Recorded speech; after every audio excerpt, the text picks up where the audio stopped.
all right? Absolutely smashed it. Now, who is also smashing it is a very talented, self-taught, music producer. And I find it really interesting that in a time where, we've spent so much of our home life, our time inside our houses or our apartments, with ample opportunity to create. Well, we're going to be joined by a gentleman right now who is a self-taught music producer and goes by the name of Self-Taught Beats. Self-Taught Beats, welcome to the show, my friend. Glad to have you tonight. Thank you, sir. Thank you, sir. Thanks a lot. Thanks for having me, man. Now listen, right? I'm always known for asking very personal questions, because music and creativity and art is something which is very, very close to my heart. So we're going to dive in right now, my friend. Now, are you happy with me calling you self-taught? Yeah, call me self. That's fine. Yeah, self is good or self-taught, cool. Whatever you prefer. We're going to stick with self, all right? I like that, all right? We're going to stick with self. If you want to call me Lion, you call me Lion, all right? This is how we're going to flex tonight. Now, as a producer, I remember, growing up, and my dad was someone who produced music. He did a lot, the music scene and culture with him and his sister.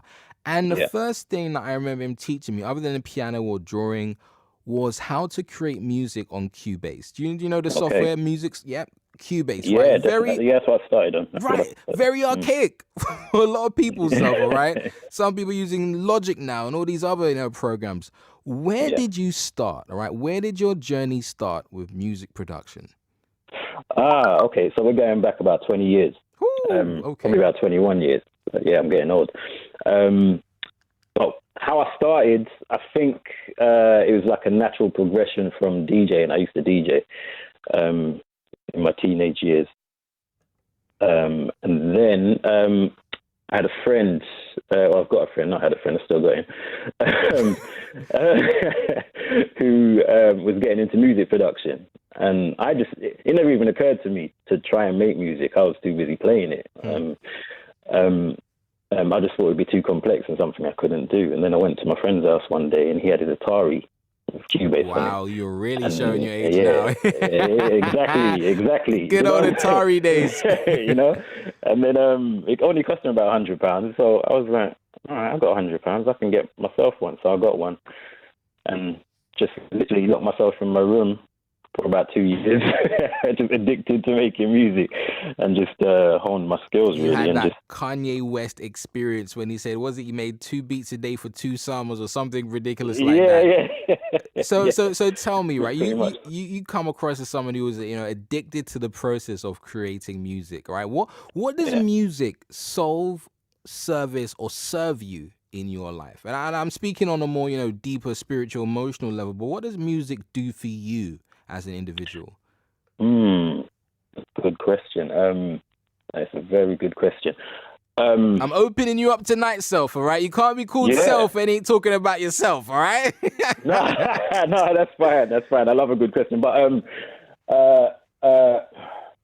it's therapy, for one. Therapy. Definitely therapy for me. And it's a bit of education as well, to be fair. So whether we're talking about hip hop throughout the 90s, which I was mostly into, listening to, DJ Premier using samples, and I'd go and research what samples he's using, and then I'd find old soul artists or old jazz artists and whatnot, and then I'd basically get an education in music through checking out what samples other producers are using. You know what I'm saying?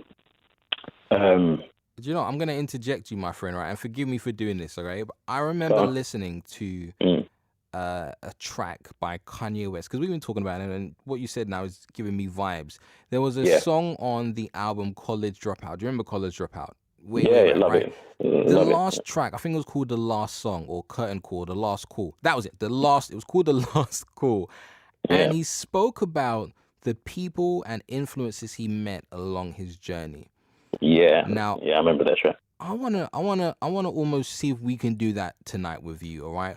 What were the pivotal moments within your career thus far that had shaped your taste in music and also shaped the journey that you're currently having as a music producer? It's a deep one. We got time tonight, but I generally want to know, like, what were the pivotal moments in your music career that influenced you in terms of your sound, your tone, the vibe that you compose, and then also just as a career, you work with the likes of Wretch 32 and Swiss and Bashi, like great North Yeah. London and London artists.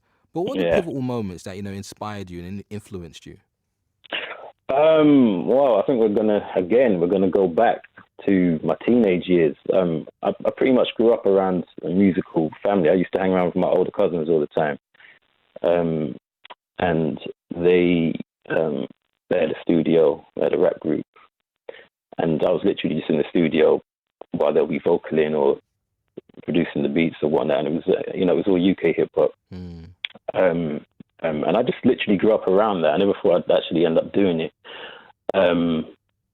So that was definitely a pivotal moment, or a pivotal time. What would you say there was like a particular artist? I remember rappers like Kalashnikov, or one of my great, childhood friends, Carla. Like these were the people steering, the hip hop scene, the British hip hop scene. Were there any like artists that really shaped and impacted you? So I've got to do that. I remember when I was a youngster, definitely. there had to be one. I can't remember who it was. Who's it for you? It's not just one though. We got to choose one. We got one. It's only one.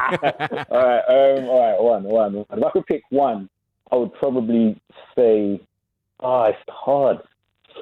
I'd have to say DJ Premier. Wow. To be fair, I'd have to go back and say DJ Premier. Since then, there's been others. So when Kanye came out, he really inspired me. When High Tech came out, he really inspired me. Shouts out to High Tech. Yeah, incredible. When the Roots dropped Things Fall Apart, that just blew my mind. So it just made me look at like the live elements. And I like the way you slid in a couple other artists as well. I'm gonna let you slide. I'm gonna let you slide, Selva, right? Because you did it so smooth. I know my Radio Familia listener thinking he got one over Lionheart. Lionheart didn't notice. I noticed, but I'm being nice. Right now, listen. You're building up this image of yourself, right? You have a very soulful, eclectic appreciation of who I would like to consider the greats, particularly that hail from the States. Now, let's talk about you and your music. If we were we're gonna play one of your songs right now. We're gonna go into that, but I want to know, what is it you want people to feel when you create? You speak about how music for you is therapy, but what do you want people to receive and get from your music that you create? Really, I want them to get what I take from music. Like I said earlier, therapy, just enjoyment, inspiration. I want them to feel whatever I make. I want it to trigger some type of emotion in them, preferably a positive one. You know what I'm saying? But for me, music needs to do that, and that's pretty much how I judge music. And judge whether I like music. It has to trigger some type of emotion in me. It has to be emotive. Now, the reason I ask you that oneself is because, you have a history of working with incredible artists, right? Undeniably incredible artists. But something happened for you that made you decide to create your own music, your own singles, and work with the people that you want to work with rather than people asking you for work. What made that shift? Because I remember, I've been looking at DJ Khaled recently. For those who don't know DJ Khaled, do your research, right? He's Lion. He's always, energy on Instagram and Snapchat. But he, ventured into being known as an artist and not just a DJ, all right? He's creating compilation albums, which are bodies of work, all right, that he can put his name and stamp to. What was it for you that, you took your shift from working with, these brilliant artists for them, but now you're working with them for you? It took me way too long to get to this point, to be fair, but I think it was just being able to have my own identity through music and find my own tribe, so to speak, and my own audience, because I'd worked with all these artists and a lot of them are amazing, and like you said, Bashi, Rich, all those kind of people, but they're not me. Do you know what I'm saying? So they done a brilliant job, excellent job when we collaborated, but at the same time, they're not me. I want to I want to gain an audience for myself. So the songs I want to make, or the songs I'm making now, should I say, are, you know, from my heart. They're about what I want them to be about, and they're addressing issues that I personally want to address, rather than me just making a canvas for someone else to put their message on. That is a very powerful way. Listen, if you're joining me right now, I'm here with the incredible Self-Taught Beats music producer hailing from South London, who has worked with incredible artists such as Retry 2, Alicia Dixon, Swiss Bashi, you name it, he's probably worked with them, right? And we are talking about his musical journey, but we're also talking about the fact that he is releasing his own music, his own singles, his own movement, so to speak, right, to influence and impact and connect with people in almost their own unique form of subjective therapy. Right now, we're about to dive into one of your songs tonight, right? And this song is not just, you know, something you created. You've done this with a cohort of creatives. Talk to us about the people you've collaborated with this song, Celebrate. Okay, so first off, we've got Mike Iso. So he's from Houston, Texas. So that came about by on Instagram, basically. So that beat, that Celebrate beat, when I first made it, I put a little snippet of it up on Instagram. You know, I do that quite often because I liked it, and then he commented on it. And I was recently introduced to him through a mutual friend and to his music, and I really liked him. And he showed interest in that, and I was at that point I was trying to figure out who I wanted to feature on the track. Then he commented on it, expressed interest, and I was like, you know what, that's perfect. So I just sent it to him. He done the first verse. Second rapper that's on it is AKS. He's like a long-time collaborator from South London. I know him very well. Incredible artist. Yeah, amazing talent. So, you know, he always delivers. So, you know, it was a no-brainer to go and get him on the second verse. And for the chorus and the last verse, I've got a singer called Ryan Carty from South London. I didn't know him, but I'd seen him online. I'd seen the little videos he put together of himself singing and whatnot, and doing and harmonizing and whatnot. I thought he's pretty amazing. So I thought his voice would be perfect for the track. It requires a lot of trust to bring on people to collaborate with something you work so hard on. I definitely can understand. It's taken me years to get to that point where I'm open to collaboration. I'm still a bit, hesitant for a variety of reasons. You know, we're all perfectionists in our own right. But it's great to know that you've reached that point and we get to celebrate you in celebrating this moment. Now, as I say celebrate, I'm going to, introduce this song. This is Self-Taught Beats' song, Celebrate, featuring some incredible artists globally. Make sure you enjoy it because we're playing it right now. We gon' celebrate. Bada boom, boom, boom, we gon' celebrate. Bada boom, we gon' celebrate.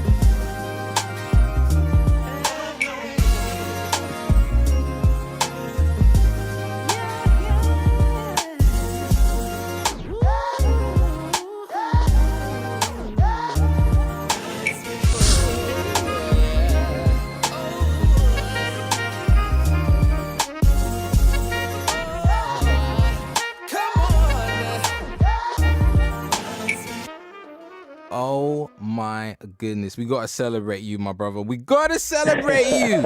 We gotta celebrate you. You brought me back to the days where, I used to do rapping, right? Before I became a poet, I was rapping in my bedroom, in my shed. And I was listening to High Tech. I was listening to Mos Def, Talib Kweli, I was listening to all of the greats, man, right? Drew the Damager, all of those guys. Vibes in. And you really gave me that Ninth Wonder X. Bro, honestly, the absolute feels. Do me a favor, right? Tell people where they can listen and stream that song, right? Where they can support you, where they can find you, where they can join the movement. Okay, all right. So it's now on. It just came out on all the streaming sites, so all your regular ones, Spotify, Apple Music, etc. So just type in Self-Taught Beats, Self-Taught Beats, and you'll find me. Also, it's on Bandcamp. So just go to Bandcamp and again type in Self-Taught Beats and it will come up. Or just go to my Instagram page at Self-Taught Beats, all one word, or obviously all one word. And then just go to the link in my bio and it will direct you there. Listen, my friend, you never stop creating music, all right? You heard it here from your boy Lionheart on BBC Radio London. Never stop creating music, man. You know you're gifted. Well, You know you got a talent, and it appreciate definitely it. suits, man. What a production. You have a brilliant night, my friend. You're definitely going to You be too. impacting people globally. Can't wait to see it happen. Thank you very much. Thanks for having me on, my friend. No problem. My pleasure, my bro.